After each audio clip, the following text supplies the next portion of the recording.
वरहमतुल्लाहि वबरकातुहू नहमदुहु व नसल्ली अला रसूलिल करीम अम्मा बाद फ़ऊज़ु बिल्लाहि मिनश शैतानिर रजीम बिस्मिल्लाहिर रहमानिर रहीम रब्बि इश्रह ली सदरी व यस्सिर ली अमरी वहलुल उक़दतम मिन लिसानी यफ़क़हू क़ौली रब्बि ज़िदनी इल्मा रब्बि ज़िदनी इल्मा रब्बि ज़िदनी इल्मा अल्लाहुम्मा फ़क़्क़िहना फ़िद्दीन अल्लाहुम्मा फ़क़्क़िहना फ़िद्दीन अल्लाहुम्मा फ़क़्क़िहना फ़िद्दीन अल्लाहुम्मा अन्फ़अना बिमा अल्लमतना व अल्लिमना मा यनफ़अुना व ज़िदना इल्मा आमीन सुम्मा आमीन।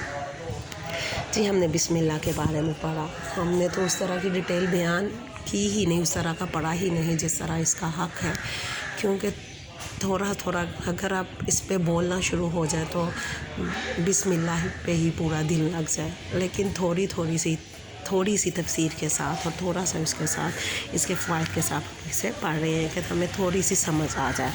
आज हम सूरत फातिहा का शुरू करते हैं।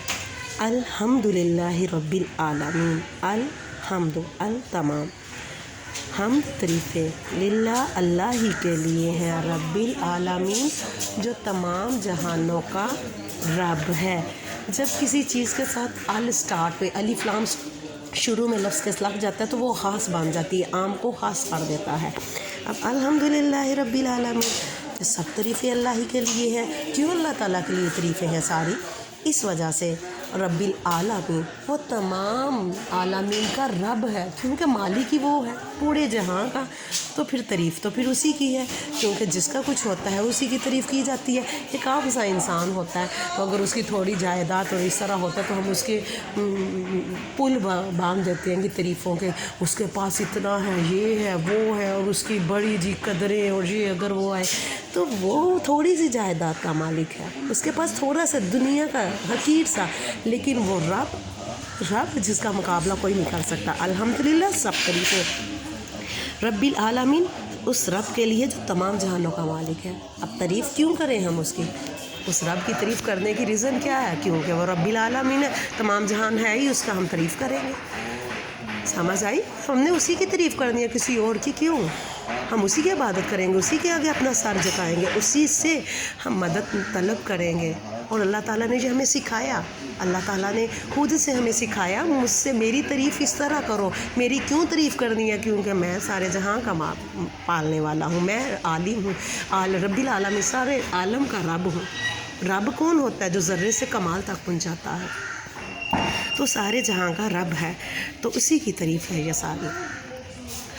और पहले अल्लाह ताला ने हमें ये सिखाया, अब कहा जाए रब भी सिखा रहा है और रब भी कह रहा है मुझसे ये करे। तो आप जब किसी जगह से कुछ सीखते हैं तो सिखाने वाले आपको सिखा के तो फिर कहते हैं हमसे। फॉर एग्ज़ाम्पल स्कूल में आप पढ़ते हैं तो स्कूल में आपको एक उस्ताद ही सिखाता है कि छुट्टी लेने के लिए दरख़्वास्त इस तरह लिखी जाती है, तो फिर आप उस्ताद से ही दरख़्वास्त सीख के उस्ताद से फिर उसकी जब आपने छुट्टी करनी होती है तो वो लिख के मांगते हैं आप कि मुझे ये चाहिए।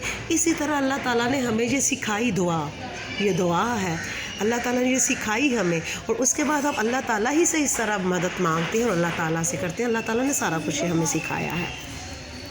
क्यों? अब तारीफ़ क्यों? अब समझ आ गई, सारी तारीफ़ उस रब की है। क्यों?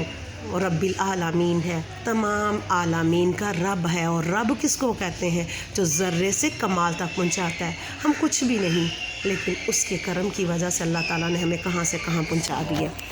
अब दूसरी, पहली रीज़न उसकी तारीफ़ करने की पहली रीज़न क्या है कि वो रब्बिल आलमीन है। अब दूसरी रीज़न और रहमानिर रहीम है, वो रहमान है और रहीम, मेहरबान है और बार बार मेहरबानी करता है। एक दफ़ा नहीं कि हमारे ऊपर करम करके हमें छोड़ दिया, नहीं जी, वो रहमान है और बार बार रहम करता है हमारे ऊपर कि हम गलतियां खताएं करते हैं, वो हमें माफ़ करता है और फिर हमें नवाजता रहता है, हमें पकड़ ले लेता हमारी गलतियों पे। अगर अल्लाह ताला हमें हमारी गलती, अल्लाह ताला खुद से फरमाते हैं कि अगर मैं आपकी गलतियों पे, इंसान की गलतियों पे पकड़ने पे आऊँ तो ज़मीन पे कोई भी इंसान बाकी ना बचे, लेकिन अल्लाह ताला हमें बख्श देता है। रहमान और रहीम है। आगे क्या? मालिक यौमिद्दीन, तीसरी रीज़न उसकी तारीफ़ करने की, उसकी इबादत करने की, उसके आगे झुकने की, उससे सबसे आला मांगने की। क्या है?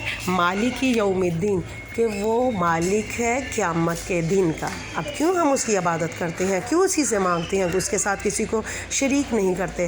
اس کی وجہ یہ ہے 3 ریزن۔ سب سے پہلے رب ہے تمام جہان کا، رحمان اور رحیم ہے، اور تیسرا قیامت کے دن کا مالک ہے۔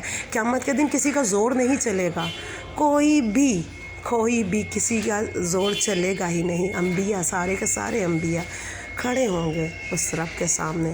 جسٹ اگر بتایا جاتا ہے، اگر کسی کا سفارش کو موقع دیا جائے گا تو نبی پاک صلی اللہ